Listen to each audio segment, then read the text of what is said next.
for 515 Fantasy Football.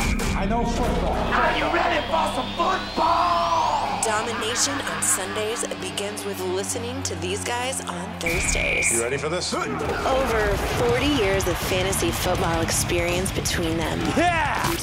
One is a proud veteran of the United States Marine Corps, husband and father, entering his 18th year of fantasy competition. Brian Eikenberry. The other, also a proud husband and father, is one of the winningest fantasy minds in the state, celebrating 24 years of excellence. Andy Hall. Let's get the game on! It's showtime. The 515 Fantasy Football Show with your hosts, Andy Hall and Brian Eikenberry. The playoff push begins now. Welcome to a Week 10 edition of the 515 Fantasy Football Show. Andy Hall, joined as always by Brian Eikenberry, who is on location, or I should say off location. Normally you're in the room with me. Today you're not, because you, along with your lovely wife, welcomed a baby girl into the world late last week. Yeah, we did. Number 2. It's been exciting, been fun. Got the boy, got the girl. Now it's time to just focus and try and get my life back together here. I kind of forgot what it was like having a little baby, and boy, it's learning all the tough lessons all over again. I'm so incredibly excited for you both. Although, focus, I don't know if there's a whole lot of that going on when you're not getting sleep at night, Brian. Well, it was funny because it's trying to catch up on football, and I'm like, when did this happen? Why is he hurt now? Wait, what's going on here? But Layla's first game was an overtime win against the Vikings, so I was pretty proud about that. Yeah, I consider that the newborn gift from yours truly. I will take it. Now's the time to start thinking about solidifying your roster if you think you have a shot at the playoffs. And a little later in the show, we have a segment dedicated to just that. Also, over the course of our 2-hour fantasy extravaganza, we'll break down all the Week 10 matchups, grade all the fantasy relevant players, hit Brian with another pop quiz, help you out with another round of bargain bin picks, and tackle some other subjects in the flea flicker to wrap things up. We invite you to be a part of our online community on Facebook, 515 Fantasy Football, on Twitter, at 515 Fantasy. I have my own Twitter account. It's at Andy Hall Radio. Brian's is at IkeFFB. That's IKEFFB. We're also online at ESPNDesMoines.com, where you can listen to the show anytime, in addition to iTunes, Stitcher, and on the air at 1350 AM ESPN Radio in Des Moines, Iowa. Brian and I are also contributors to the SleeperBot app and invite you to download it if you haven't already. Perhaps the greatest fantasy tool known to man, Brian. Yeah, it's awesome. I love it. Just being able to have literally breaking news at your fingertips. The great thing is that it kicks only fantasy football relevant stuff. So you don't have to weed through notifications from Twitter or anything like that. It is football only to your phone. Bam. Let's dive into some headlines of fantasy note. ESPN Bucks reporter Jenna Lane called Jacquizz Rodgers a long shot to play Week 10. Good news, running back Doug Martin returned to practice yesterday, Brian. Doug Martin, might we see him this weekend? Well, we're going to have to see one of them. That's really the point. If Doug Martin doesn't go, I bet they rush Jacquizz Rodgers out there. I just don't see him putting all the hope and pray into the team on a guy who has like 9 carries. Bucks wide receiver Mike Evans remains in the league's concussion protocol. Hopefully he can get that straightened out by this weekend. Otherwise, I'd say the Bucks are hurting for certain, at least on offense. ESPN's Ed Werder expects Ryan Fitzpatrick to start Week 10 for the Jets. I don't think anybody's going to be starting him in fantasy. No, not a chance. And I've been actually looking at that defense to go ahead and give him that start up there in New York. Packers wide receiver Ty Montgomery is now a wide receiver running back eligible in Yahoo leagues. It started with ESPN. It has now drifted into Yahoo, Brian. Well, what other option is there? He's not going to. There's no. Though the Packers are forcing the fantasy football world's hands on this one. Head coach Mike McCarthy did call Ty Montgomery a 3-down back recently. Yeah, that was actually pretty shocking. Chiefs head coach Andy Reid says there's a good chance Spencer Ware will be ready to play this week. He did just clear the league's concussion protocol, so great news for Chiefs Nation, as Charkandrick West was, well, less than impressive in his performance last week. Yeah, I was not happy. I burned a waiver on him, and it just did not work out in any way, shape, or form. I was very disappointed, and it likely cost me a win.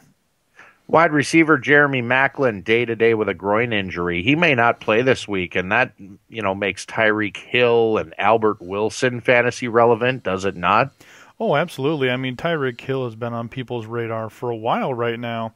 They're just waiting for that good reason to where nobody makes fun of him for picking him up, and this might be the week to do it.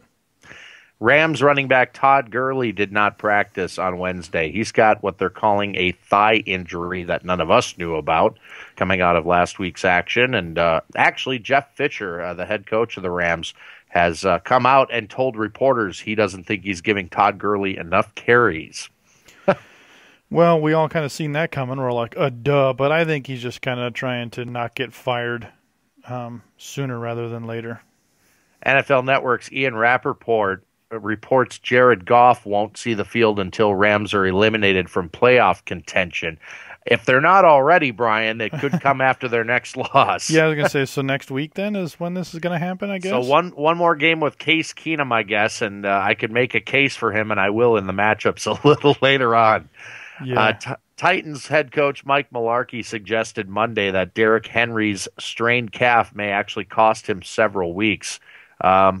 Not that it was really his backfield to begin with, but, he did mix in with DeMarco Murray. And, of course, DeMarco Murray had a little bit of a toe ailment a couple of weeks ago. So missing out on Derrick Henry, pretty significant news for the Tennessee offense. Yeah, this is a little scary. I think Tennessee is going to need every little bit of help they can get if they want to get back to 500. Broncos head coach Gary Kubiak says Capri Bibbs has earned more opportunities to touch the football. Is it me, or does that just sound like coach speak? It sounds like fantasy football disaster speak, if you ask me. If I am a Booker owner, I may want to consider starting to trade right now. I don't buy that. I think, especially this week, dude, considering the matchup he's got, I mean, they got to give him another chance. I know he didn't look good last week, but Capri Bibbs earned more opportunities. So Bibbs had what, 2 or 3 touches last week, so he'll get 3 or 4 this week. But he's a pass catcher. Yeah, I know, but I'm just saying, he's not going to replace No, Booker. He's not going to replace Booker, but I think Capri Bibbs is now the third down back. And Booker is 1 and 2, and that's it. I can't help it. It sounds like an outfit that a child would wear. Yeah. Here, put on your Capri Bibs. By Oshkosh Bagosh. I remember a story was put up about C.J. Anderson going on IR. And one of the things Brian and I contribute on the SleeperBot app is analysis from time to time on some news items. So when that came across, I think I put up there something called Capri Bibbs is the backup to Devontae Booker in the Denver offense. Just reminds me of all of that. Anyway, we'll see what happens there, but I do expect Booker to bounce back nicely this week. As I said, I'll get into that in that matchup a little later on. Redskins head coach Jay Gruden considers Rob Kelly the team's early down back coming off bye. I'm not sure that surprises anybody. It was about time to put the Matt Jones experiment to rest, don't you think? Yeah, I really didn't have an opinion on this going into the season, so I was kind of a neutral party. I just wanted to stay away from him because I wasn't confident, but now, it's just kind of obvious that, time to move on. ESPN's Mike Triplett expects Mark Ingram and Tim Hightower to continue splitting touches in the Saints' backfield. Good news for both, bad news for both, good news for one or the other. What's your take? I don't believe it. I think trust me, I picked up Hightower. I was counting on it. But Ingram played with a lot of vinegar in his veins last week. And you could see it. Tim Hightower wasn't great. He averaged 3.5 yards per carry last week, I think. So he wasn't making his case why he should be over Ingram, except that he doesn't fumble. Jags wide receiver Allen Hurns in the league's concussion protocol. That's great news for Marquise Lee owners. Eagles head coach Doug Peterson admitted Darren Sproles, Philly's lead back going forward. Wow, what happened, Ryan Matthews? Ouch. Well, I think that one really just comes down to play calling, and neither of them were that good to begin with anyways. Falcons tight end Jacob Tamme did not practice yesterday, nor did running back Tevin Coleman. That'll do it for headlines, I guess. Pretty short slate today, but we do have plenty of matchups to get through, and Brian and I will break down each of them. And as we always do, unlike anybody else, grade all the fantasy relevant players, tell you who's worth putting into your lineup and who's not. And we'll get that started here in just a little bit. You are listening to the 515 Fantasy Football Show on 1350 AM ESPN Radio, Des Moines, Iowa.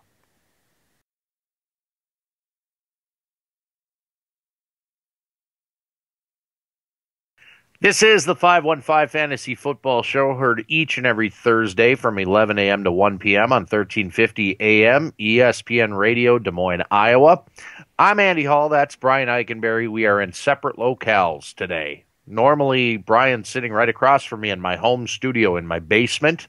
But since Brian and his lovely wife added to their family late last week, he's spending some quality time with the fam. Sleepless at home. Yeah, I'm hiding downstairs in a dungeon away from 2 sleeping children and a sleep-deprived wife. So bear with me. Good times. But we're talking fantasy football, so it's all good. That's right. You can hear our show any number of ways. I mentioned the radio, of course, but you can get us on iTunes, on Stitcher, and online at espndesmoines.com as well.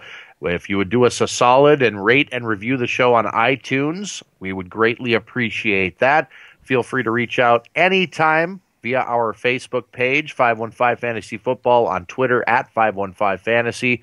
I'm at Andy Hall Radio. He's at Ike FFB. That's IKEFFB. And he's got the first of our matchups, Thursday Night Football, Brian. This is probably the most exciting Thursday Night Football all year right now. We have the Cleveland Browns at Baltimore Ravens. Quarterback Cody Kessler, leave on the bench. Don't. Ravens are a great defense this year, second in running, seventh in passing. So leave all of the Browns on the bench if you can. I would expect Kessler to turn the ball over a time or two and probably have 1 touchdown. You don't need me to tell you that this is a bad go. Running back Isaiah Crowell, C. Duke Johnson, C. I'm kind of tapping out here and just passing on them. I see neither of them having a good game, and honestly expect them to be pretty similar with the game flow becoming an issue. I see it going from pass over the run just because they're probably going to be behind. Even though the Ravens don't score a ton of points, you have to see Cleveland just abandoning the run early and trying to get something going. Good thing for these back are that I do expect one of them to have some kind of a big touchdown, but nothing you can really count on. Wide receiver Corey Coleman, he's going to get a B-. Someone's going to have to catch the passes here. They expect to get some sort of offense going, and as long as he's back there, he is back this week. I would expect to see something. Terrell Pryor, he's been the big surprise this year. I hope he gets healthy, and when he is healthy, he's been magic on the field. You see him making these crazy over-the-shoulder catches. Would our opinion change of this guy if he entered the draft as a wide receiver? It would be fun to kind of go back and look at that, where the other receivers went around him. He is a leading pass catcher on that team with 4 touchdowns, and he averages about 12.6 yards per reception. Andrew Hawkins, can't imagine anything here either. Tight end Gary Barnidge, C+. I've moved on from last year's miracle. It's not the same team. They aren't using him in the way they were last year. The game flow is different. The quarterbacks are all different. The Browns just don't want that tight end team. They really don't want that tight end to be that feature point, and it's a shame not to utilize their best player from last year. On the Ravens side of the ball, quarterback Joe Flacco, he's going to get a B+. Big game ahead for Flacco here as long as he keeps his head out of making those stupid mistakes. He's going against one of the worst defenses, so he should be able to get it done. His stats are worse than Alex Smith's, but I think this is the game where he pays off for you. Just one game, no more than this. Running back Buck Allen, Terrence West issue here. God, what is going to happen here? On a good day in the Ravens backfield, it's a 2-horse race, and sometimes it's a 3-horse race. Not worth a flyer, as I would start a handcuff over either one of these guys, to be honest. If I had to go with someone, I'm going to pick Terrence West. The Ravens have the ability in the run game to make something happen. They're just not doing it. It's weird. It's a tough team to go with. So if you do have to start a Ravens running back, start one, say a prayer. All 4 running backs on this roster combined for just over 400 yards. And for example, that is what Ajayi has in the last 3 games by himself. So pass on any Ravens running back there. Mike Wallace, B+. He's the biggest benefactor of Flacco having a good game. He has 66% of Flacco's touchdowns at this point and has speed left in the tank, over 600 yards, 15 per catch. Steve Smith looks like he's back in action, B-, still the old Iron Man of football, but he's slowing. He's no longer a deep threat. Should be used in a pinch situation with a grain of salt. Dennis Pitta, he's going to get a B. He's been held without a touchdown, likely because the Ravens can't get there in that red zone to get him those, but I think this is the week Pitta nails his touchdown. So if you're in need of a tight end, see if Pitta's available, grab him and plug him in there. I'm pretty confident he's going to get that touchdown. You know who I feel worst for in that Cleveland mess? The fans? Is quarterback Josh McCown. Yeah, it's terrible. Terrible. The team has clearly thrown the towel in. Yes, they need to see what they've got in Cody Kessler, I guess. If they were interested in winning any games this season, Josh McCown would be under center. Gary Barnidge would be better than he is. And I think that offense would be clicking along pretty well, if you ask me. But that's just one man's opinion. Yep. On to the Sunday games. Houston at Jacksonville is my first matchup. Start with the Texans. Quarterback Brock Osweiler, I'm leaving on the bench. The Jags rank 5th in passing yards allowed, but have given up 12 passing scores on the season. Osweiler currently 29th in fantasy scoring at the quarterback position, averaging just over 13 points per game. Not worth a start here. Running back Lamar Miller, though, gets an A. Has yet to score against the Jags in 3 prior head-to-head matchups dating back to 2012. And they're coming off a game in which they held Chiefs runners to only 62 yards rushing. But prior to Week 9, they allowed over 200 rushing yards and 2 scores to Titans backs in Week 8, 144 rushing yards and 2 scores to Raiders backs in Week 7, etc. You could go back and we can do that all day long, basically, with this Jacksonville defense. All that's left to worry about really is Alfred Blue stealing carries from Lamar Miller. Your boy, Brian. Yeah. Wide receiver DeAndre Hopkins, I'll give a B grade to. May not be a ton of production from the Texans passing game this week, but Hopkins does average 9.5 targets per game regardless of how poorly his quarterback plays week to week. For me, that's good enough for at least a flex start. Will Fuller, I'll give a C grade to. Also in play kind of this week, to a slightly lesser extent, obviously, than Hopkins. Fuller's season average of 7.25 targets per week, though I expect much of this game to be heavy on running and ball control. Fuller has shown flashes that he has some home run capabilities regardless of opponent. C.J. Fedorowicz, leaving him on the bench. Jacksonville ranks 7th against opposing tight ends in terms of fantasy production. To the Jags side, quarterback Blake Bortles, a C grade. Because of the weapons he's got, he gets a barely startable grade here. He's otherwise a bad start against the league's stingiest pass defense in terms of yardage allowed via the air. Only 191 per game on average. They've given up 6 passing touchdowns that have the Texans on the season.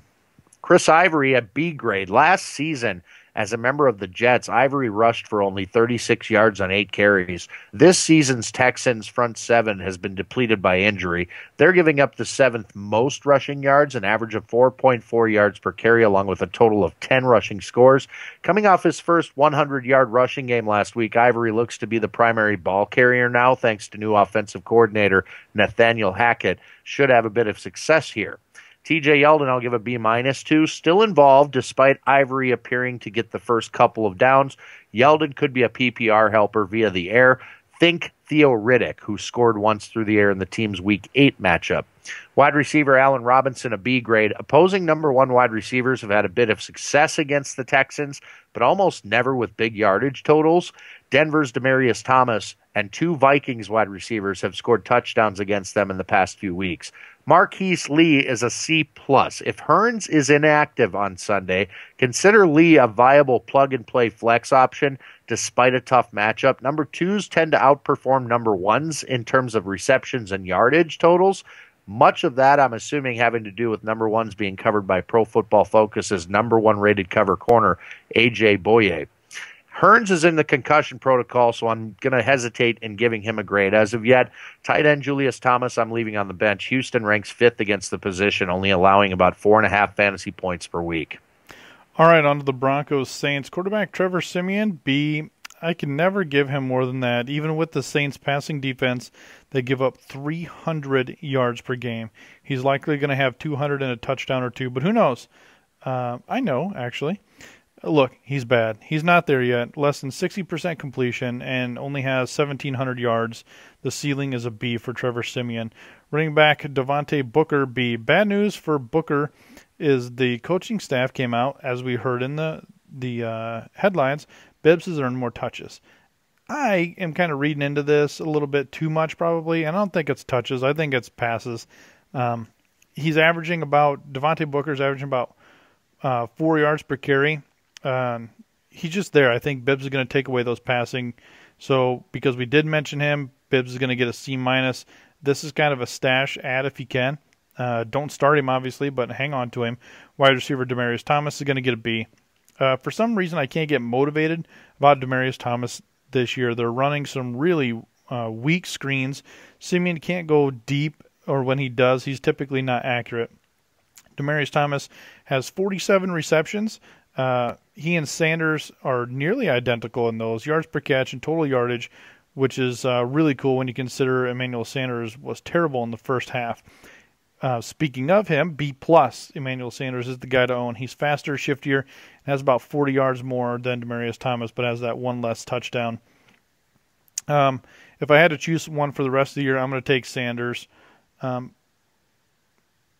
Virgil Green, tight end, can't get behind him. He has 187 yards for a body of work to look at. On the other side of the ball, where I do expect the grades to be flying off the shelves, quarterback Drew Brees is an A. It's Drew Brees at home. Don't care who they're playing against. They're the number one passing offense in the league. He has over 2,600 yards and a 4-to-1 touchdown ratio. I love the start here. Mark Ingram's going to get a B+. Denver's running defense is nothing. Ingram has over 600 yards, 5 total touchdowns. Ingram secures the ball. He's going to rack it up. I was on the receiving end of him last week. It wasn't pretty. Hightower's going to get a B-. He's back to the backup duties, I think. I think they used him as a pawn to motivate Ingram. I don't think it's going to be a 50-50 split. As long as Ingram continues to hold on to the ball, it's his job, as proven once again. Wide receiver Brandon Cooks is going to get a B. I think he's got the short straw here, 605 touchdowns. Willie Snead, B+. Michael Thomas is going to get the B-. There's just so many options here in this passing offense. It's hard to pick who's going to go absolutely bonkers. But if I do, I like Michael Thomas this week, 12.2 yards per catch. Colby Fleener's going to get a C+. When you go through everybody else, you get down to Colby Fleener. If he's not running wide receiver routes, he's not going to get anything. That Aqib Talib injury, pretty significant there in Denver, really changes the dynamic of that secondary. Yeah, as referenced by last week. There was a lot of information. And, Snead is, running out of the slot, so I actually think Snead is maybe the best play out of that wide receiver group, but that's my opinion. So stick around, friends.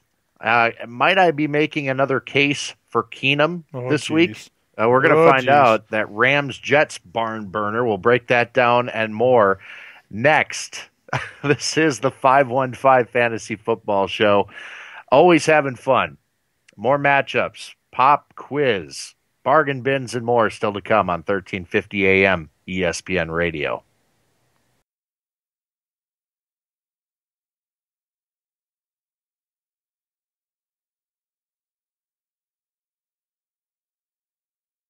You are listening to the 515 Fantasy Football Show, heard each and every Thursday from 11 to 1 on 1350 AM, ESPN Radio, Des Moines, Iowa. We're also on iTunes, on Stitcher, and online at espndesmoines.com. I'm Andy Hall. That's Brian Eikenberry. My first matchup of this segment, the Los Angeles Rams taking on the New York Jets. First, the Rams. Quarterback Case Keenum.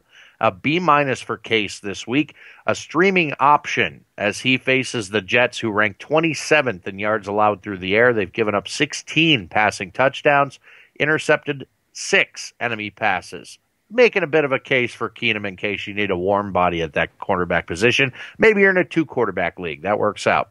Running back Todd Gurley. What to do with Todd Gurley? I give him a B- this week. Volume play, I think. Gurley's challenging 2016 campaign doesn't get any easier against the Jets' top 5 run-stuffing unit that allows only 3.5 yards per carry. They've given up only 6 touchdowns on the ground this season. Wide receiver Kenny Britt, a B grade. Only 4 teams give up more fantasy production to opposing pass catchers than the Jets. Britt has looked to be the likeliest of candidates to enjoy a lion's share of Keenum's attempts via the air.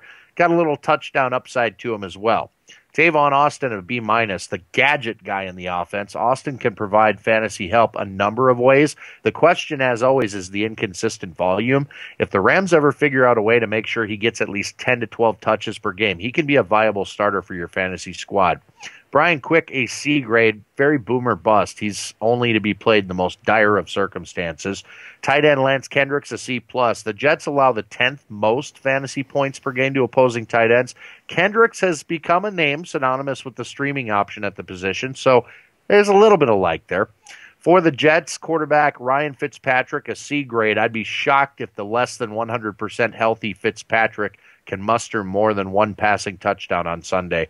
Against the Rams, who give up only 232 yards per game through the air, they have allowed 12 passing touchdowns. Matt Forte, I'll give a B- to. The Rams are nearly as stout as the Jets up front. You might not think that, but that is the case going by the numbers here. They allow less than 100 yards per game on the ground at a 3.7 yards per carry clip. Only 6 opposing runners have reached the end zone against them this season. Like Gurley, should be a fine volume play this week in the flex, but I'm not sure I expect much more than that. Bilal Powell, a C grade. It all depends on the amount of touches he receives. It's been inconsistent, not necessarily based on game flow. He saw 26 snaps to Forte's 32 in Week 9, but can only muster 22 yards rushing on 6 carries, while also chipping in 4 receptions for 29 yards against the Dolphins. The road doesn't get any smoother this week against the Rams. On to the pass catchers, Brandon Marshall, a B grade. Currently ranks number 28 at the wide receiver position, less than 1 full point more than Quincy Enunwa in half PPR leagues. The explosive games we've gotten from him in the past couple seasons in New York just haven't materialized this year for some reason. Speaking of Enunwa, a C+, rough one last weekend. Doesn't get much easier this week. And that's really it for that matchup, Brian. Oh, wonderful. Gave me some extra time. Atlanta, Philadelphia, quarterback Matt Ryan, B. What? B for Matt Ryan? Yep. Second best passing offense on the road meets the 6th best pass defense. Matt Ryan nearly has a 70% completion, 6-to-1 TD interception ratio. I think this is his toughest matchup for the year, and it's going to be a good, rough go. Running back Devonta Freeman, as you heard, Tevin Coleman's got the injury thing going on. I think it keeps him out this week, giving Freeman 100% of the touches in the backfield. They're going to have a B+. Important note for him is he has 840 total yards and a handful of TDs. This whole situation, I'm glad I didn't own either of them, so I don't have to make these tough decisions or calls or get frustrated. Wide receiver Julio Jones is going to get a B. He also has, obviously, the tough matchup. Eagles play tough. They're going to force Matt Ryan to beat them with Mohamed Sanu this week. So I think Julio's killer streak here is going to come to an end. Nearly has 1,000 yards, but he only has 5 touchdowns. Averages 20 yards per catch on 50 receptions. Wide receiver Mohamed Sanu, he's going to get a B here. I think he's going to have a little bit of uptick. I think this is going to be one of his better games. I'm thinking 80 yards and a touchdown, so let's see. He has 400 yards and just a handful of few touchdowns. But he's going to be able to enjoy single coverage all night long, so expect him to break open a couple of times this game. Tight end position, Tammy or Hooper, whatever happens, regardless, it's a D. Eagles give up the 3rd fewest points to tight ends, and honestly, it's not even worth taking a flyer on one of those guys. Quarterback Carson Wentz this week is going to get a B+. In front of his home crowd, he needs a big rebound game to get back on track here from what we used to say about him earlier in the year. The Falcons have a terrible pass defense, and I'm hoping this turns into a shootout. Running back Ryan Matthews, as you heard, he's no longer the lead back, so he's going to get a B-, whereas Sproles gets the B. Even though he does have that starter tag, the Falcons only give up about 90 yards per game on the ground, so most of Sproles' points are going to come through the air, which is probably likely going to give him way more snaps than Ryan Matthews. Wide receiver Jordan Matthews is going to get an A. Big game here. I feel it. Even though all the receivers on the Eagles roster are under 500 yards, for the season. Matthews has that big playability and can gobble them up. I'm going to expect a nice chunk here as the Falcons will have to play the line more with Sproles and leaving Matthews to break open across the middle in that slot. Wide receiver Nelson Aguilar, Dorial Green Beckham, B and C respectively. Outside of Jordan Matthews, these guys are tough starts. If I do have to pick one, I'm going to go with Aguilar. He only has 25 receptions, 10 yards per catch, but I think with the way the Falcons play their defense, I believe Aguilar will have the better game here. Tight end Zach Ertz, selected in practice, so it looks like Ertz going to get all of the action. I'm going to give him a B+. He has a better yards per catch than Aguilar, so it wouldn't be insane for him to have a decent game this week. I got an Eagles pass catcher that you'll love that you didn't even mention. Who? You won't find out till later on in the show. Oh, I guess we will have some differing opinions in the bargain bin. We shall see, my friend. My matchup next is the Kansas City Chiefs at the Carolina Panthers. When the Chiefs have the ball, Alex Smith, a B-, facing a Carolina defense that allows 286 passing yards per game, a total of 17 touchdowns to opposing passers. Since it's likely Smith will be without his top wide receiver option, Jeremy Maclin, I'm tempering my expectations for him, even though on paper this appears to be a really great matchup. Spencer Ware should be back in the lineup. He's cleared the league's concussion protocol, as I alluded to in headlines. I'll give him a C+ here. The Panthers' front seven, Brian, no joke. They've allowed only 3.3 yards per carry on the season. That's tied with Green Bay for the best in the league. Wow. They've given up only 5 rushing scores on the season. Ware is coming off injury, so it's safe to assume he's less than 100%. The Chiefs' offensive line was exposed last week against Jacksonville's mediocre front seven. Spencer Ware, not the home run you think he might be this week. Tyreek Hill, I'll give a B- to. He's scored 3 touchdowns in the Chiefs' last 5 games, and now that Maclin is likely to miss time, should see an increase in targets and fantasy production while also chipping in a rush or 2, as he's known to do. Albert Wilson, I'll give a C grade to. Guaranteed a number of targets with the Chiefs limited in the passing game, but don't expect anything big from him. Travis Kelce, an A-, likely Smith's primary pass-catching option Sunday. Kelce should fare well against the league's 30th ranked defense against opposing tight ends that have allowed 6 tight end scores on the season. As long as Kelce can just stay away from the officials, don't look at them, don't talk to him, don't throw anything at him, for God's sake. That's so stupid. It really was. Over to the Panthers, Cam Newton, I'll give a B grade to. It won't necessarily be a huge day via the air for the Panthers offense, but as always, where Cam Newton usually shines the most is the supplemental fantasy production via the ground. The Chiefs are the league's most opportunistic secondary, leading the NFL in INTs with 12 on the season. But in taking chances and coverage, they've also been beaten for 15 touchdowns. I see Newton as a 1, maybe 2 touchdown pass guy this week, but will he actually get the rushing attempts? They haven't been many of those since the concussion a few weeks back. That's great news for Jonathan Stewart, given a B grade this week. Kansas City only allowed 3 rushing scores, I should say, on the season, but does give up a good amount of yardage via the ground, the 8th most yards to opposing backs at a 4.8 yards per game carry clip, an average of nearly 125 yards per game. Jay Stu, a pretty good running back 2 option. Kelvin Benjamin, B+. I see a better than 50-50 chance he reaches the end zone at least once in this contest. Though he has not scored since week 4, he continues to see a decent amount of targets, gained at least 70 yards receiving in his last 4. He'll probably get a lot of Phillip Gaines. Big advantage, Kelvin Benjamin. Ted Ginn Jr., I'll give a C grade to, kind of a dart throw. He's the deep threat in that offense. If Newton decides to take a shot or 2 on Sunday, they might be able to hook up. Greg Olsen, a B+. The Chiefs rank 6th against the tight end position, but Olsen, currently fantasy's #1 scoring player at the position by a mile, shouldn't be anywhere but in your starting lineup, no matter the matchup. Real quick, Brian, I know you tempered your grade a little bit on Matt Ryan this week. I disagree. I think it's a fantastic game for him. Not that anybody's getting cute anyway. You're starting him, right? Yeah, I mean, if you have him, you're going to start him. I would do that, but I don't think he's going to have one of these typical Matt Ryan games this year. We'll see about that. Stick around. We're going to break down some more matchups for you next. Week 10. We are already at Week 10, Brian. Both exciting and depressing, I know. This is the 515 Fantasy Football Show. You're hearing it on 1350 AM ESPN Radio.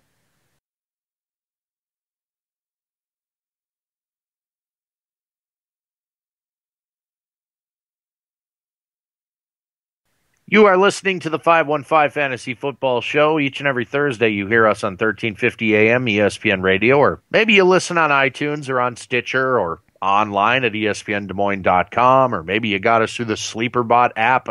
So many different ways they can find our show, Brian. Don't you love it?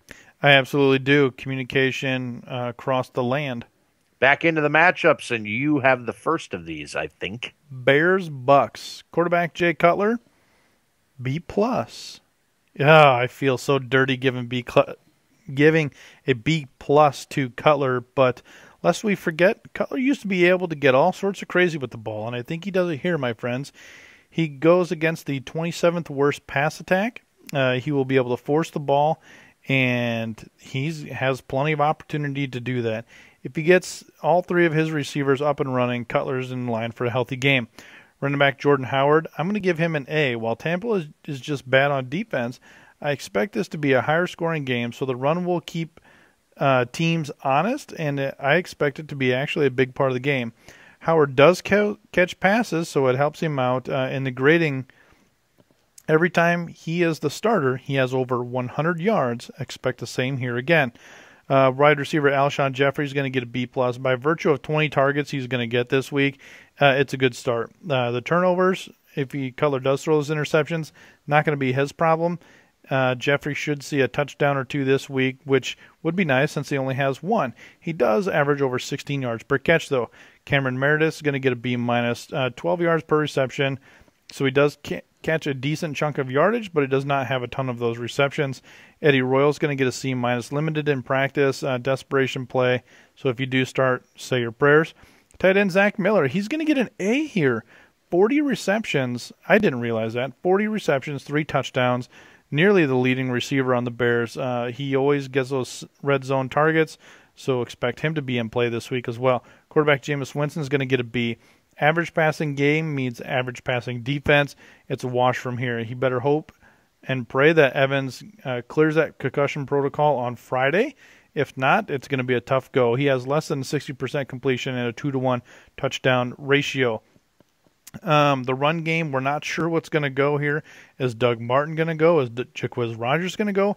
Even if they can't, it's going to be Peyton Barber, who, we're going to pretend whoever's going to go is going to get a B. Doug Martin's not 100%. Jaquiz Rogers is 100%. The person who is, Peyton Barber. If he steps in, whoever, it's going to be a B there. You don't have much on Peyton Barber with the injuries. It's a tough go here. Watch that injury report on Sunday morning. Mike Evans, if he clears that concussion protocol, he's going to be an A. This is the game that he really, really needs to throw up huge stuff. Too bad Vincent Jackson didn't pan out this year. I wish you could have avoided that injury. These guys could have been an awesome duo if they were good to go. So if Mike Evans can't go, watch out. Adam Humphries, he only has 30 targets, but if he's the only receiver left standing at this point, he's probably going to get 30 of those targets by himself. So Humphries might be a good start this week. Also, Cameron Brate, tight end, B. While Brate hasn't had enough in yards, I'm hoping he does is able to contribute in ways without Mike Evans there. He does have more touchdowns than all of the other wide receivers not named Mike Evans on the team. So Cameron Brate is no stranger to celebrating in the end zone. Minnesota at Washington. Start with the Vikings. Sam Bradford, a B-. Considering the matchup and the fact that it's on the road, I'd normally probably hang a C grade on Bradford here, but since his running game is like the worst in the league, the Vikings' path to victory goes through Sam's arm, clearly. We saw a glimpse of what the Vikings' passing game will look like going forward last Sunday. Lots of high percentage 3-step drops that should add up over the course of a game. Jerick McKinnon gets a C+ in this game. Probably the starter here. The Redskins have been gashed by nearly everybody's running game. Trouble is the Vikings have been dreadful. McKinnon is a fine play by the numbers, but if you look a little more closely, you'll notice that he's actually losing touches. Now, Matt Asiata, the other guy, right? B-. If the Vikings have any opportunities inside the 5-yard line, Asiata, the likely go-to guy. He's been surprisingly efficient in that capacity. You need 3 yards, Asiata gets you 3. You need 6 yards, Asiata gets you 3, you know? Now, here's the surprise, Brian. Ronnie Hillman. I'm going to give him a B grade in this game. The highest graded Viking running back. One of the guys that's noticeably more involved in the past couple weeks. We'll talk more about him later on in the show. Stephon Diggs, a C+. He may actually see Josh Norman in coverage here, which doesn't bode very well for the super sophomore. That would probably grade out a solid B if it weren't for Norman. Cordero Patterson, I'll give a C grade to, since we never really know how he'll be used or how much. Patterson continues to be a shot in the dark. Kyle Rudolph, a B grade. Washington, a defense that opposing tight ends can exploit, and I think the Vikings will on Sunday. Over to the Redskins, Kirk Cousins, a B+. If the Vikings pass rush doesn't improve dramatically, Cousins and quarterbacks like him will continue to pick them apart. Doesn't help that Minnesota's secondary is banged up at the corner and safety positions, allowing teams more latitude in the passing game than they were in the first several weeks of the season. Rob Kelly's your starting running back. He gets a C grade here. The early down guy benefits from facing a Vikings defense that clearly has broken over the past few weeks. They've given up some pretty big days to opposing backs as of late, including rookie Jordan Howard, who ran all over them on Halloween night. But actually, with Kelly, until I see it from him, I'm skeptical. So again, that's a C grade. Chris Thompson, also a C grade. Third down pass catching specialist. Probably the bigger threat against the Vikings defense, come to think of it. If he actually gets some carries, the smaller and more elusive Thompson could turn in a decent day like Theo Riddick did last week. Jamison Crowder, a B grade. Great flex option in PPR leagues. Crowder benefits by playing most of his snaps from the slot, where he avoids coverage by the Vikings' best, and instead will likely see more of nickel corner Terrence Newman. Deshaun Jackson, a B grade. If Xavier Rhodes misses any time, Jackson will have himself a day, as he'll probably see a lot of Trey Waynes, who is shown to be a very beatable in Rhodes' absence. Pierre Garçon also in play. I give him a C, since I think the Redskins will be very pass-heavy in this matchup. Jordan Reed, of course, he gets a good grade, but it's just a B here. The only defense that has not allowed a tight end touchdown is Minnesota, who do give up a lot of receptions and yards to the position, but do a great job keeping them out of the end zone.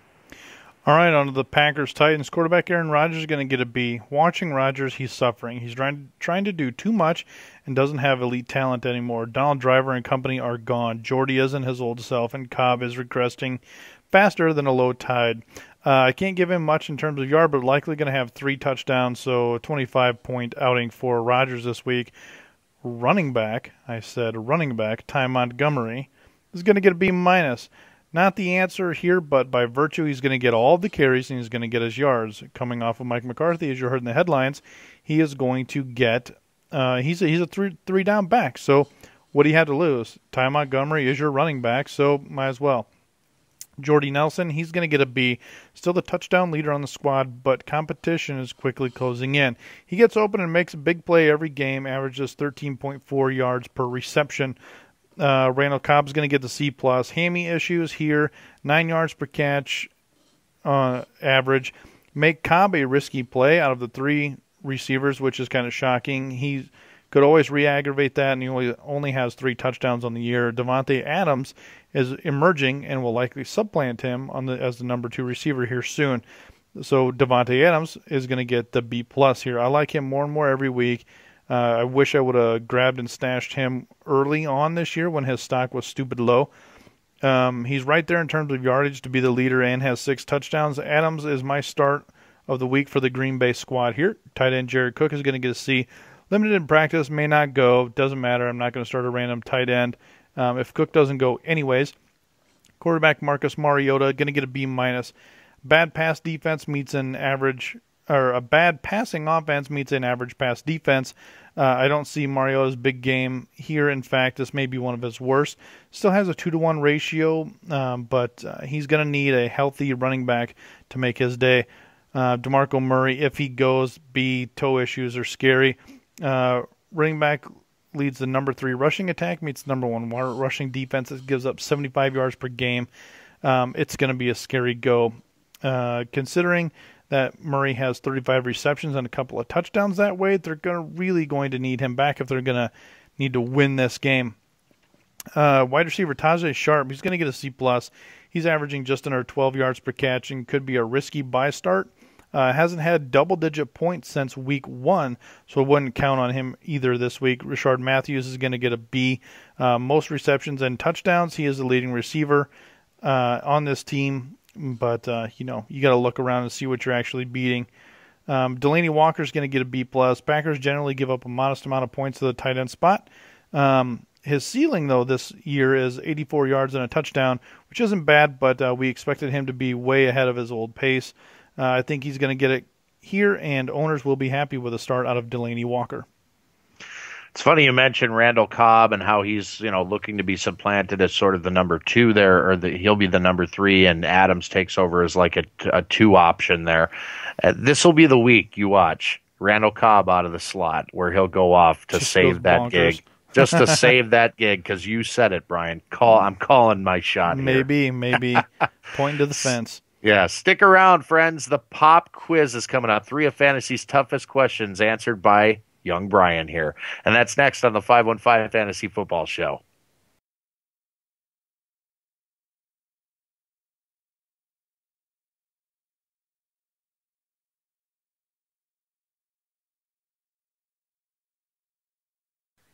Hour number 2 of this week's 515 Fantasy Football Show. Again, you can catch us Thursdays from 11 a.m. to 1 p.m. on 1350 a.m. ESPN Radio in Des Moines, Iowa. You can also get the show on iTunes, on Stitcher, and online at espndesmoines.com. I'm Andy Hall. That's Brian Eikenberry. Again, you can contact us any number of ways. We're on Facebook, 515 Fantasy Football, doling out advice on a daily basis there and chit-chatting with you. Just give a like if you would. And we're also on Twitter at 515 Fantasy. If you want to hit us up individually, I'm at Andy Hall Radio. He is at Ike FFB. That's IKEFFB.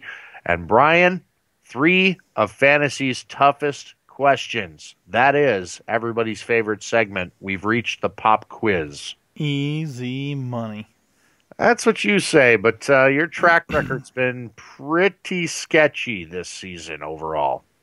No, your track record, sir, has been pretty sketchy with changing your answers and robbing me out of victories. There are no changing of answers. I have them all already pre-scripted. Are you ready for question number 1, young Brian? You bet. Again, Brian has no prior knowledge of what I'm about to ask. He's just answering these off the top of his brilliant fantasy mind. So here we go with question number 1. Following a disappointing Week 9 performance, there are reports out of Denver that Devontae Booker may soon be usurped by Capri Bibbs atop the Broncos depth chart at the running back position. What is the correct level of panic if you're a Booker owner? None whatsoever, a little, or a lot? A little. And the reason I'm going to go a little is because I think Capri Bibbs really starts to eat in on the third down touches. I think he gets in there on passing downs, really kind of limiting the field time and thus opportunity of Devontae Booker. The correct answer is a little. Ding, ding, ding. He's averaging only 4 yards per carry on the season, coming off a miserable 10-carry, 22-yard performance against the league's 27th ranked rush defense, the Oakland Raiders, who typically allow nearly 115 yards per game on the ground and have surrendered 8 rushing scores on the season. Booker got none of that. The Broncos, though, get a soft Saints defense in Week 10. They have given up a league-high 12 touchdowns on the ground this season. The level of panic goes up to a lot if Booker can't get it done for a second straight week. In fact, Brian, I'll go so far as to say Booker will be the next Trent Richardson if he doesn't get the job done this week. Ooh, that would be humiliating. Well, he's only a rookie, so, I mean, it's a little early to call that shot. But I tell you what, again, this Saints defense, you start everybody against the Saints, okay? And if Booker can't get it done here, it won't be Capri Bibbs' fault, that's for sure. Bibbs will see more field time than he has, but Booker will still lead the team in total touches in Week 10, and I think he'll be just fine, as I alluded to earlier on in the show. Hey, 1 for 1, Brian. Way to go. Woohoo. Are you ready for question 2, sir? As always. Seahawks rookie C.J. Prosise played 26 of 47 snaps on Monday night versus the Bills. Starter Christine Michael played in only 18 of those 47. Which Seattle running back will be the most fantasy valuable rest of the season? I'm going to say Procise, even because what he's doing. Hey, snap counts are everything, but his production's a little bit lower. But when the head coach comes out and says, "Hey, he's earned his time," yikes! Looking forward, as long as he doesn't do anything catastrophic, it's going to be his. The answer is C.J. Procise. Yep. I'm surprised you didn't go the Thomas Rawls route. Nope. I thought about it just to mess with you.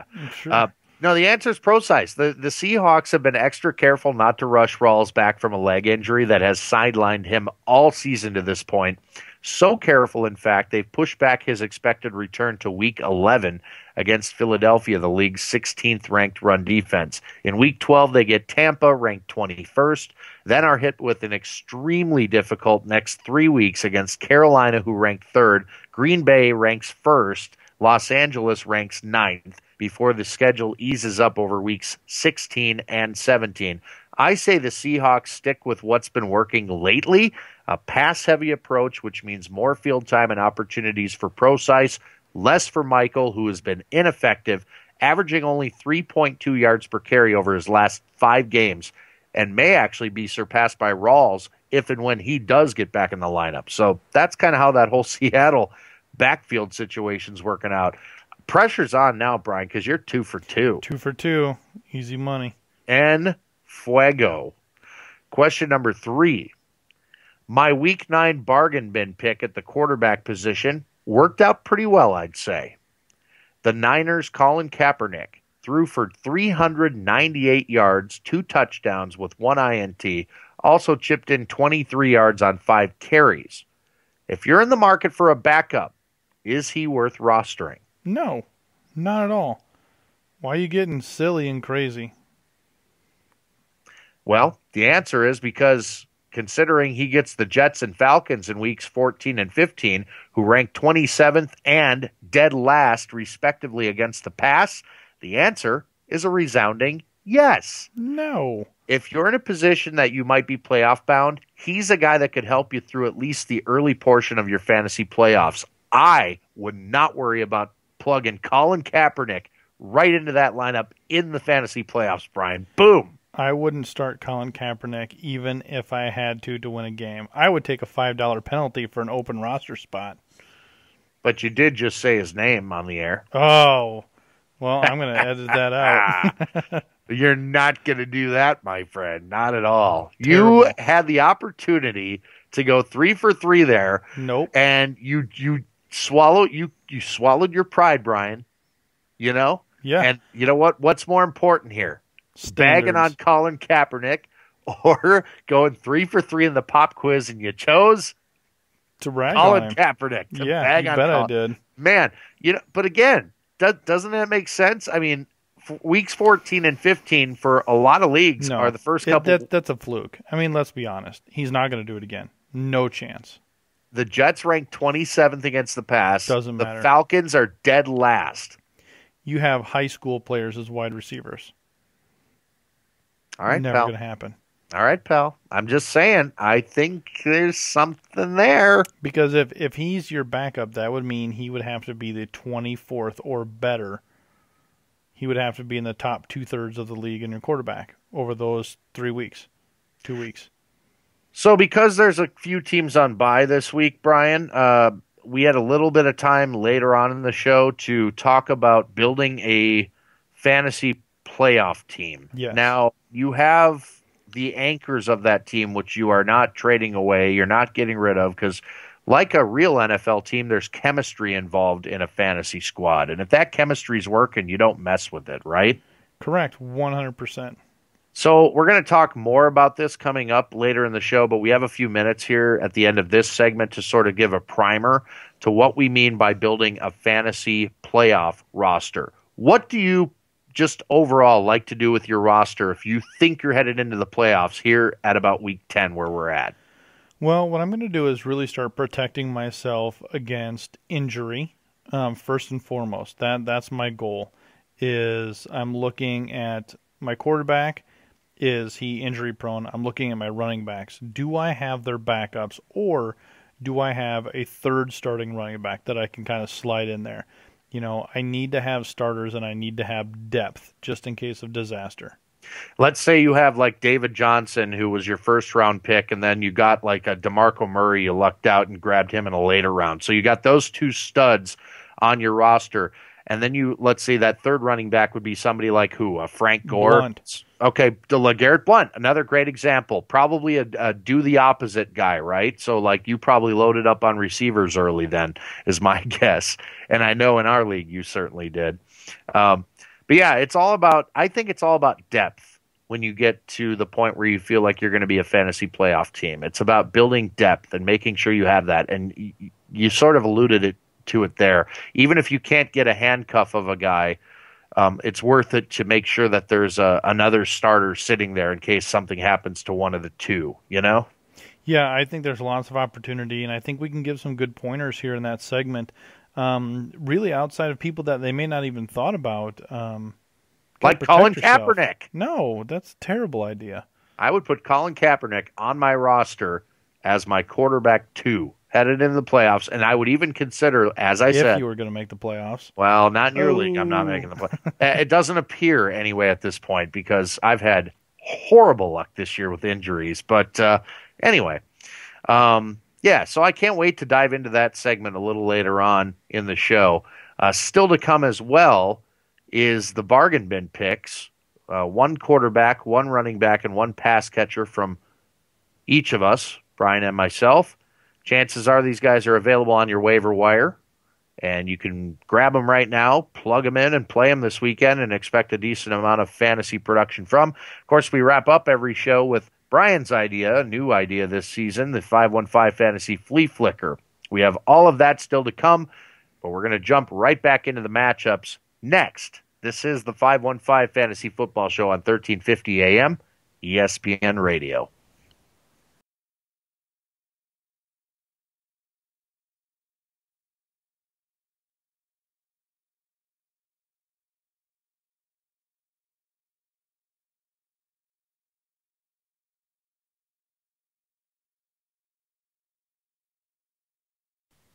This is the 515 Fantasy Football Show on 1350 AM, ESPN Radio, Des Moines, Iowa. I'm Andy Hall. That's Brian Eichenberry. In separate rooms, again, this week, which is so weird. Like, you're not right here, Brian, so no dirty looks, no hand cues, no any of that. Brian and his wife brought their second child into the world late last week, a daughter. Congratulations again to you both and to your son, who's now a big brother. He is a big brother. He's adjusting, but we're there. There's always an adjustment, my man. Always. For parents and kids alike. No question. Very exciting time for both of you. So thank you. God's blessings to both of you and from my family to yours. So back into the matchups we go with Miami at San Diego for the Dolphins. Ryan Tannehill, a B-. Likely to lean on Jay Ajayi and play ball control against the Chargers, who likely want to do just the opposite. But Tannehill, a halfway decent start here against a defense that ranks 29th against the pass. Also bad against the run if Tannehill does decide to tuck and run. San Diego's band of replacements in the secondary have allowed a total of 14 passing touchdowns, but have shown to be opportunistic by picking off 11 enemy passes. If Tannehill can avoid the turnovers, he's actually startable here. Jay Ajayi, I mentioned, he gets an A grade very quickly, turned into a no-brainer every week starter that you plug and play with confidence. The Chargers have allowed the most rushing touchdowns in the league at 13. Jarvis Landry, a B grade, will bounce back from a disappointing Week 9 performance. It's obvious the coaches even noticed that they didn't call enough plays for him. It's extremely difficult to project his touchdown potential week to week since they happen so infrequently. Easier to count on production from a PPR standpoint, and that's exactly what I'm doing here with that B grade. Devontae Parker, a C+, still waiting for the big breakout. It's a decent matchup for wide receiver scores, but if you're starting him, you're also saying a prayer. Kenny Stills, that's a longer prayer. C grade for him. Deep threat only. Stills can't be counted on as anything but a dart throw. For the Chargers, Phillip Rivers an A-. The Dolphins have been decent against the pass, allowing only 227 yards per game on average to opposing passers. But those stats are buoyed by games against Cody Kessler, Tyrod Taylor, and Ryan Fitzpatrick. They've given up 11 touchdowns through the air as well. Rivers has been one of the more pass-heavy quarterbacks this season, has a really solid track record against Miami, so I like him here. Melvin Gordon I like even more. He's an A grade. Could be a very busy day for Gordon, who's had over 120 total yards in each of his last 3 games, has at least 25 touches in 4 straight. Miami are a bottom 4 run defense, allowing over 136 rushing yards per game, have allowed 7 scores to opposing runners on the season. Tyrell Williams, a B+, a beast in comparison to Miami's diminutive, banged-up, and ineffective cover corners, Bobby McCain, Tony Lippett, Byron Maxwell, horrible. Williams is in line for a lot of work on Sunday, I think. Dontrell Inman, a C+. With Travis Benjamin unlikely to play after suffering another minor injury, Inman will continue to be a guy Rivers looks to down the sidelines and occasionally over the middle. Tight end Antonio Gates, a B+, has led the Chargers pass catchers and targets in each of the team's past 3 games. A solid start against a middle-of-the-road Dolphins D against tight ends. Hunter Henry, a C+. He will mix in, possibly contribute some, but it's not as consistent as Gates field time and looks. All right, well, that leaves me and my massive matchup of San Francisco at Arizona. The quarterback for the 49ers, he's going to be on the bench. He has 52% completion rate, which is likely the worst in the league, has 4 touchdowns in as many games, and now faces a divisional opponent that has a third-best pass defense. This has danger written all over it. If he does get you points, it will be on the ground, but I suggest you listen to the bargain bin instead. Running back Carlos Hyde, he's going to get a B, limited in practice, but won't disappoint if he plays. He will see field time, and there is always a possibility of the Niners not running in the second half. The Cards have an average run defense, so he should be able to get you some yardage early and increase the game as it turns for the worse. Wide receiver, it's one of those fun old crapshoots. Torrey Smith, Quentin Patton, Burbridge, Curley, all those fun guys. It's just really that. You never know who, what, when, why, or how, who is going to get that TD or that chunk of yardage. As always, since I do have to choose one 49er for a wide receiver, I'm still going to pick Curley, who has the best stats of them all. I have a question for you, Andy. Do you think there are more Browns on rosters or Niners on rosters? I'm going to say Browns. I think they have, yeah. Yep, I think so as well. Onto the Cardinal side of the ball, quarterback Carson Palmer is going to get a B-. Last time the Cards matched up against the Niners, Drew Stanton was there, and 99% of the total offense went to David Johnson and Larry Fitzgerald. If Palmer is going to get a good game, this should be it. I see 250-3 before it's the David Johnson show. Speaking of, he's going to get an A, 150 yards and probably 1 or 2 touchdowns. You don't need me to tell you how absolutely obvious this start is. He has... I think he has like 1,000 or 1,100 combined yards and 8 touchdowns. It's going to be a bad day for the 49ers fans. Wide receiver Larry Fitzgerald is going to get a B, Floyd a C. Fitz was limited in practice on Wednesday. Keep an eye out. Cards won't have to start him to get the win, but they last time he did chew up the Niners pretty bad for a good chunk of yards and 2 touchdowns. I don't see that here. If he does, I think he's probably going to get 70 and a touchdown. Johnson could virtually get all the touchdowns this week. Michael Floyd, 8 games, 19 receptions. Someone who is drafted ahead of Fitz in some leagues I've seen. Don't expect much here either.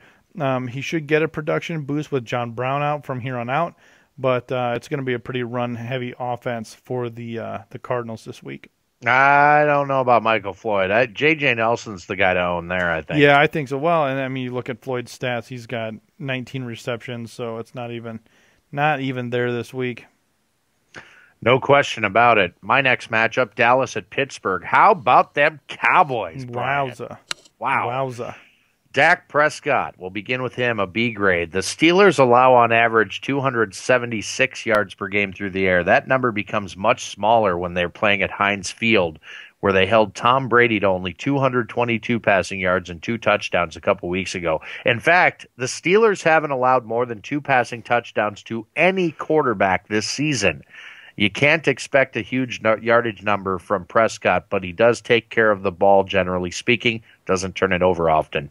Ezekiel Elliott's an easy A grade, has over 140 total yards and or a score in every game this season, and this week gets a Steelers defense that allowed Jay Ajayi 204 yards and 2 scores, LeGarrette Blount 127 yards and 2 scores in recent weeks.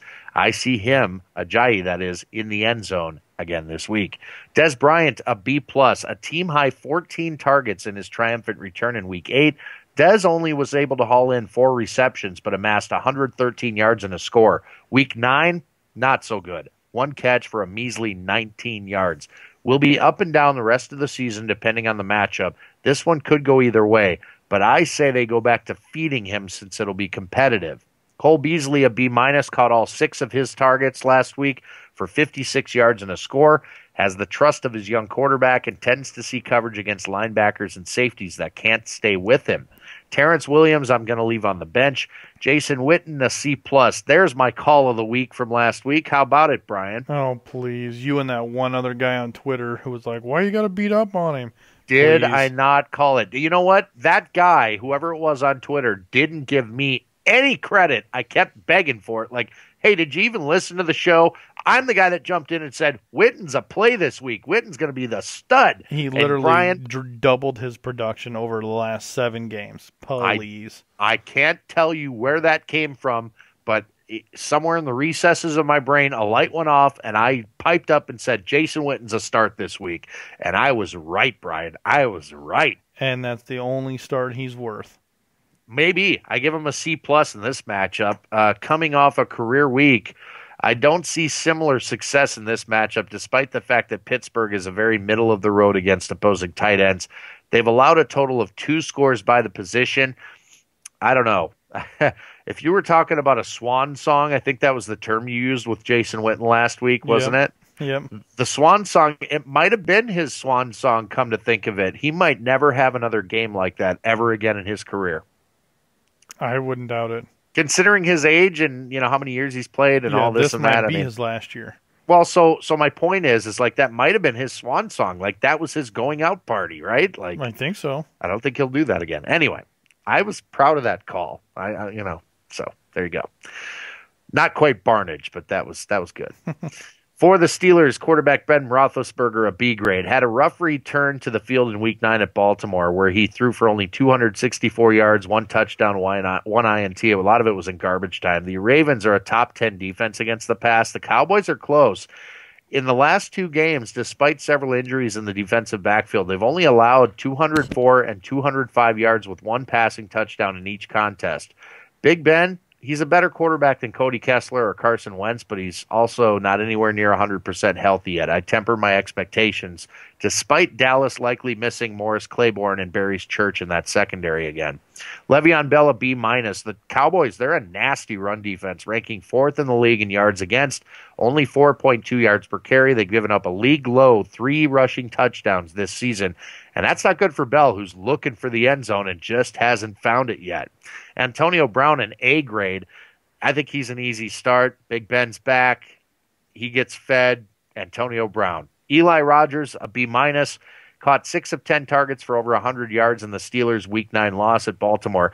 Figures to be a consistent option for Big Ben out of the slot rest of the season. Sammy Coates, I'll give a C+ too. He was shut out last week. The question is when's he going to show back up again? So he's a low end flex option at best, I think, this week. And Jesse James, a C+. He may have to share snaps with Ladarius Green. We don't know just yet.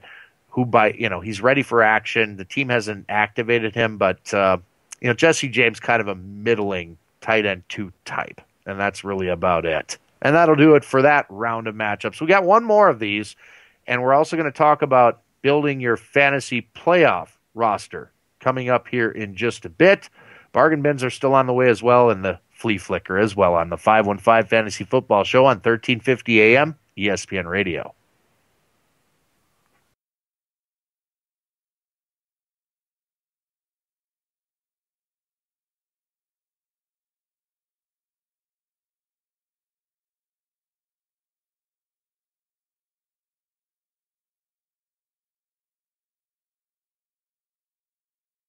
The 515 Fantasy Football Show, heard each and every Thursday between 11 a.m. and 1 p.m. on 1350 a.m. ESPN Radio in Des Moines, Iowa. We're also on iTunes and on Stitcher and online at espndesmoines.com. Mentioned it earlier in the show, but it bears repeating. We'd greatly appreciate rates and reviews of our show, especially on iTunes. It helps with visibility, so more people can find us, the more positive ratings and reviews we get. So if you enjoy the show, you mow your lawn each and every Saturday listening to us, or, you Shoveling listen to snow us here pretty soon. Oh, God, I don't even want to talk about that. No matter how you found us or how you listen, we appreciate it very, very much, and we would really, really appreciate the positive rates and reviews. Cool. A couple of matchups left to get through, Brian, and then we're going to talk about building fantasy playoff rosters. Your matchup, go ahead. All right, let's do the Seahawks at the New England Patriots. Quarterback Russell Wilson is going to get a C here. He's likely going to be under constant duress from that Patriots defense. So the good news is he will be throwing a lot. Bad news is he's going to be under pressure, not to mention that he is averaging 1 touchdown a game. So there's that out of Russell Wilson, who was a big bust this year. People drafted him way too early. Running back Christine Michael is going to get a B. While he should get the bulk of the work and do okay, it is unnerving to hear Pete Carroll say that Prosise should begin to see more work, even as he was out touching him already. So it seems that the team really didn't have a plan once Beast Mode moved on, so it should be a little scary. So CJ Prosise, he's also going to get a B as well, just because you never know, as a little coach trolling. Are people going to be looking one way and they're going to do the other thing? You never know. Given that he's mentioned, it's going to be worth a grab and stash here at this point if you haven't done so already. Wide receiver Doug Baldwin's going to get a B. 44 receptions and 4 touchdowns. He is the leader of the group and with almost double the receptions of all the other wide receivers.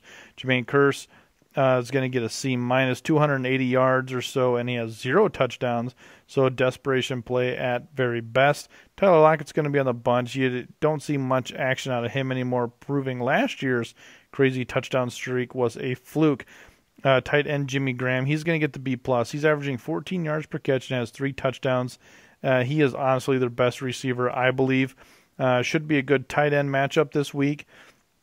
On both sides of the ball, you could see actually both. This could be a game where tight ends on opposite teams are each of the leading receiver, which I think would be pretty cool to see. Quarterback Tom Brady is going to get a B+. He's matchup proof. I should probably give him an A just because of his stats. 4 games, he has 73% completion percentage, 12 touchdowns, 0 interceptions. While the Seahawks are going to jam with the line early and try and force Brady into a mistake, I bet New England has 7 receivers that catch passes. There won't be one breakout star this week. It's going to be a team effort. Running back LeGarrette Blount's going to get a B.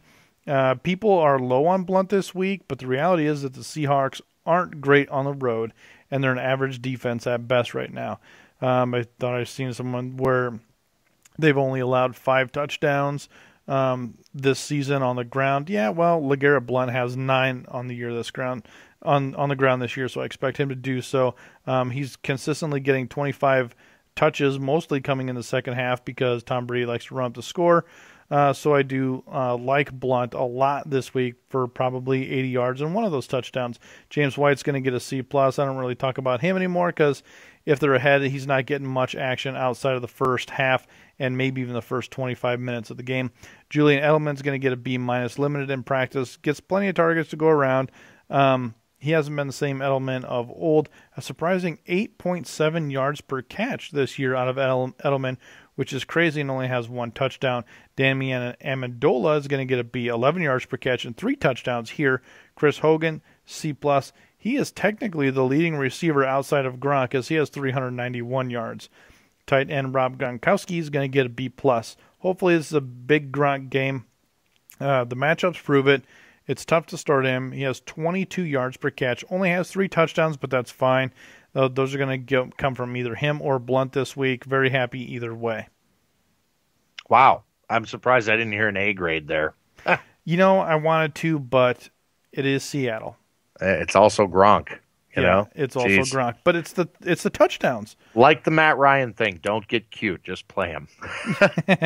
Cincinnati at the New York Giants. On the Bengals side, Andy Dalton, a B+. The Giants aren't a particularly good pass defense. They rank 21st in the league in yardage allowed at 277 per game to opposing passers, but are one of only 3 defenses that have picked off more enemy passes than they've allowed touchdowns. Dalton has scored multiple touchdowns in 4 straight, so I'm not terribly concerned about his ability to produce here.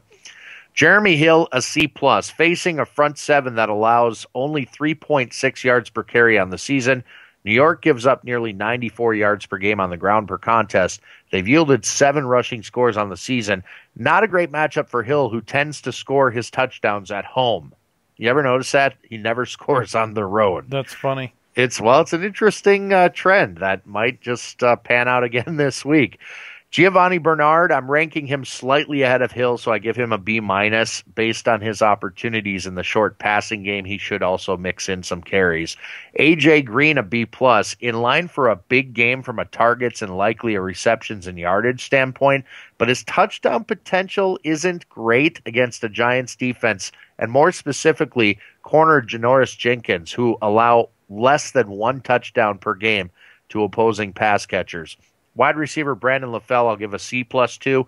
Complimentary piece to Green, Eifert, and Bernard, who all have potential to outtouch him. Speaking of Eifert, a B+. The Giants rank 12th against opposing tight ends, allowing just over 6 receptions to the position per game, just over 61 yards. Only 1 tight end has scored on them all season long, but Eifert is coming off a bye. He has to be more healthy, and we've all seen what he's capable of, so I do like him here. For the Giants, Eli Manning, an A-. The Bengals are a very similar pass defense to the Giants, though they've allowed more touchdowns, 16, than INTs collected, 7. Manning, coming off a 4-touchdown game in Week 9, tends to put up much more impressive stats at home, and it also works out that Cincy's pass defense gives up more impressive stats away from home. Rashad Jennings, a C+. Still the lead back. Jennings hasn't been all that effective, only 2.6 yards per carry, 1 touchdown. May continue to yield more field time and touches to the rookie Perkins, who I consider a sneaky good play this week, and give him a B grade. Since he gives up 4.4 yards per carry, has allowed 7 rushing scores on the season. Last week he played 22 snaps to Jennings' 37. Should continue to eat into that timeshare this week. Odell Beckham is an easy A grade. Sterling Shepard, a B+, caught only 3 of 6 targets in Week 9, but made the most of them, taking 1 to the house against Philly. Will avoid double coverage. Should have plenty of targets from Manning. Tight end Will Tye. Sneaky good play here, actually. I'm giving him a B grade. The Bengals give up the 4th most fantasy production in the league to the tight end position, including 5 touchdowns on the season. Tye is a total dart throw, admittedly, but at least you know he'll be on the field and, generally speaking, not sharing snaps with anyone else. Brian, we've got about 2.5 minutes to wrap up our conversation about building a playoff roster. What do you do? We talked about quarterbacks and running backs a little bit. With wide receivers, tight ends, any of those other positions, kickers, what do you do? One thing I do look for is streaming another defense, picking up a second defense. Once you're out of the bye weeks, everyone only kind of goes with their starting defense and leaves it at that.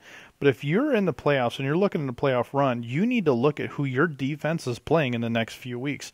If they're playing someone like the Patriots, obviously I don't want that defense. So you need to kind of go out and look who's got the softest schedule coming up here, and you might want to consider carrying 2 defenses.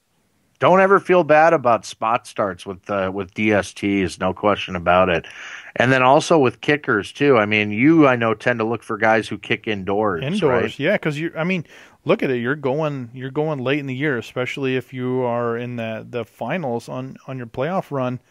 You could find yourself in a situation where your kicker is now outside. It's 20 degrees out and it's blowing snow, and you need 7 points out of your kicker, and you may only get 2 now. especially with how we're missing extra points. Sure. Go indoors. And then we've talked about handcuffs as far as pass catchers. One of my favorites is the Gronkowski Martellus Bennett handcuff. Yeah, absolutely. That's kind of a must-have, or at least position your waiver wire. If you can, stop adding people in the waivers. Get them in open free agency right now. So that's something you might want to look at and consider doing, is padding your waiver status starting this week. Always ensure and build for depth once you're headed to the playoffs. And here in Week 10, you probably have a pretty good idea of whether or not you're a playoff caliber team. Either way, we appreciate the fact that you're tuning into our show, because even if you are kind of on the outside looking in at this point, we can still turn this thing around, still get you into the playoffs. All it takes is a chance, and anybody can win. And the ultimate prize, no matter if that's, we're talking cash, or we're talking, bragging rights with your buddies, or, something that's a little more or less humiliating. We're here to help, as always. Stick around. One final segment still to come. The Bargain Bin Picks and the Flea Flicker are next on 515 Fantasy Football.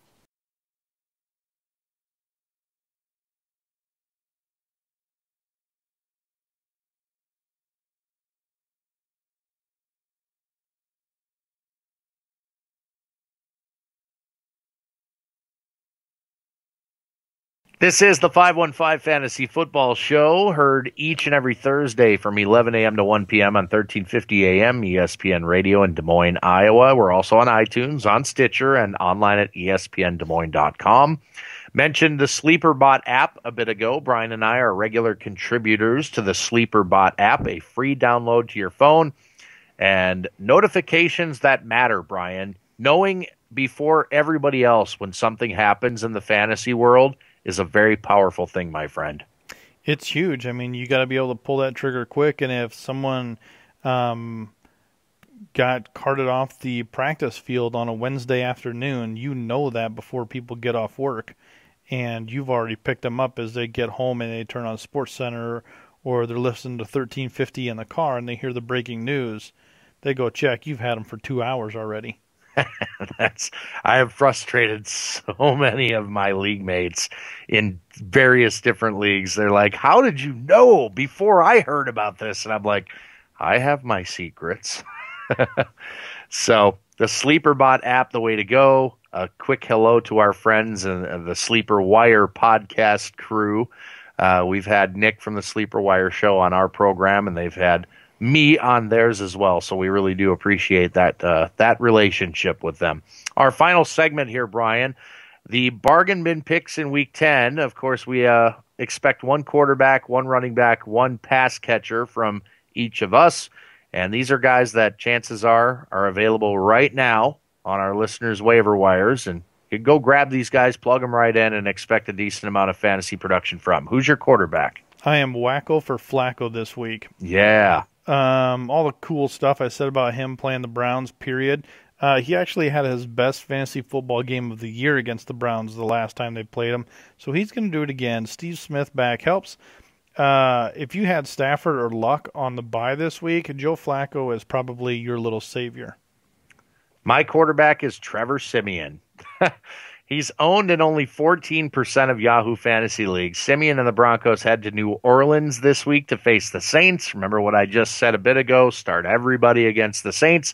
They've given up the 7th most passing yards on the season, a total of 11 touchdowns through the air.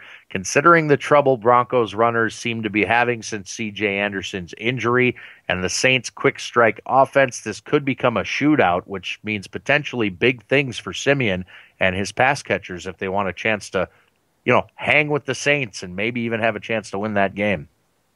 All right, on to the running backs. Who's yours? C.J. Prosise. Look, a lot of people don't have him yet, and I don't know why. So you need to head out there right now as you're listening to this and type his name in and add him to your roster. If not for this week, for your playoff stash. I definitely considered him, especially after the reports that, it looks like things are really turning around there in Seattle. And Prosise is a guy that, is overtaking Christine Michael, and Thomas Rawls probably isn't ready yet. So, yeah, that's a great call, Brian. My call this week, Ronnie Hillman from the Minnesota Vikings, Whoa.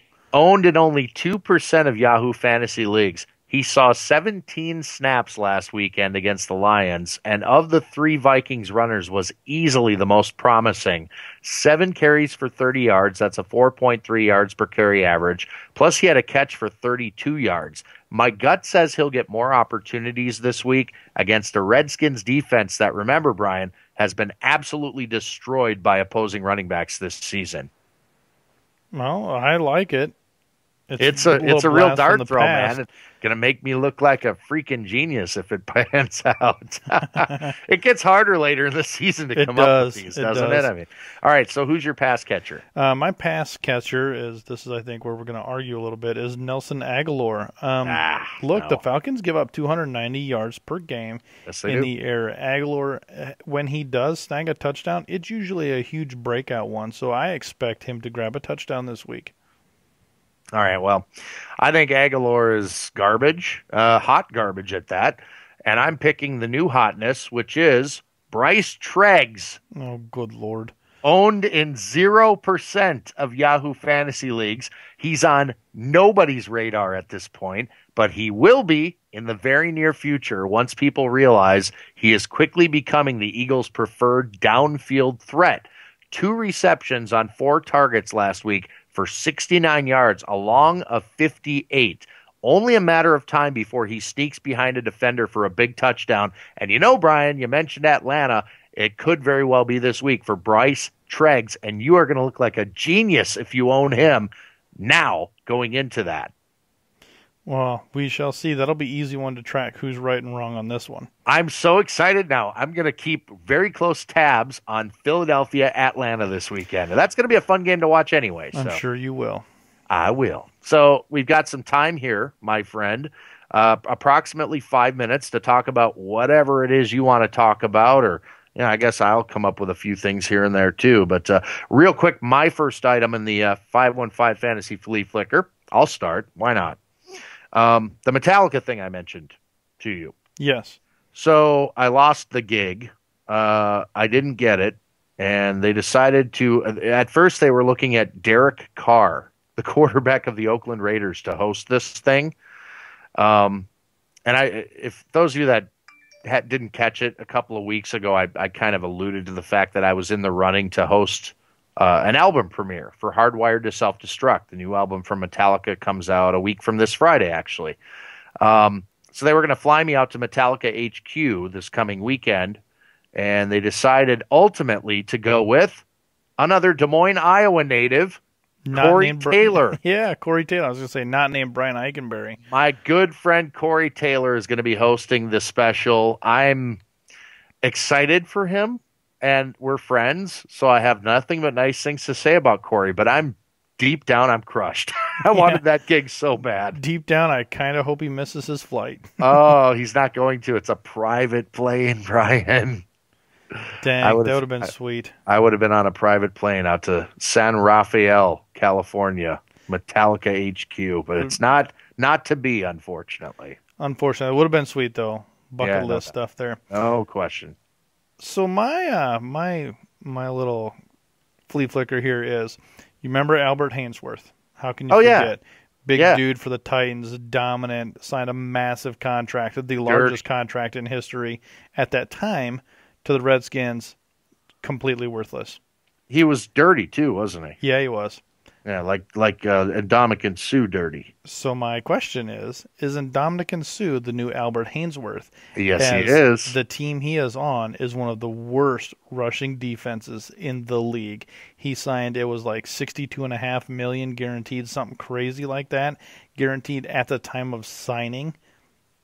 And their run defense is terrible.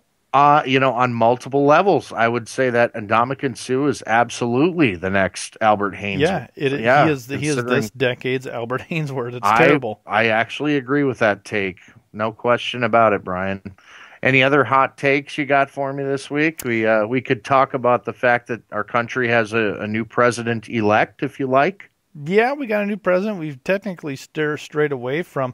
Well, I'll tell you, so one thing that really ticked me off, here's in local news, this morning, a bunch of high school students did a walkout protest because of the president. You're not even old enough to vote, you dorks. Well, you that's don't even probably know what why. you're protesting. You don't even know what's going on in the world. You're worried about prom. And really, I'm guessing most of the teachers are probably sympathetic to that whole thing because some of them probably lived through the 60s and probably skipped out of class and Too bad you're all suspended. protested whatever the, protest du jour was. I don't know. I mean, I'm all for people having the freedom to do things, but these are high school kids. They belong in class, and you can certainly have a debate or a forum in school and inside, a classroom rather than going outside and doing whatever it is you want to do, which on school time makes no sense. If I'm a parent, I'm not happy about it. Let's put it that way. And I think you've just set a dangerous precedent because they've done a couple of protests here locally where the kids got out of school. So now who decides what's an excused protest and what isn't? Yeah, there should be consequences, I think, and I know I sound like an old fuddy-duddy when I say things like that. Definitely a fun hater, no question. But I got kids coming up that go to school, and I want them in class. That's what where they taxes go for, right? It is where they belong. So yeah. Anyway, congratulations to President-elect Donald J. Trump. I know a lot of emotions are running high on social media and elsewhere, as is expected. But remember, folks, if you were a Hillary Clinton supporter and wanted to see her in the White House, there are people out there that, have been eating a crap sandwich with President Obama for 8 years. So it goes both ways. It really does. The pendulum swings, my friend. That is how politics always tends to work out, doesn't it? That's right. One last tidbit. Did you ever see the movie Be Kind, Please Rewind? No, I did not. And we might have to. I'll have to check that out, my friend. It's it's a Jack Black indie low key film. Oh, you'll cool. love it. I loved it. I thought it was hilarious. All right. Well, we got on that note, Jack Black. We're going to wrap it up. Awesome. Another great edition. We hope you'll tune in next time and leave us some feedback, please. For Brian Eikenberry, I'm Andy Hall. This is the 515 Fantasy Football Show.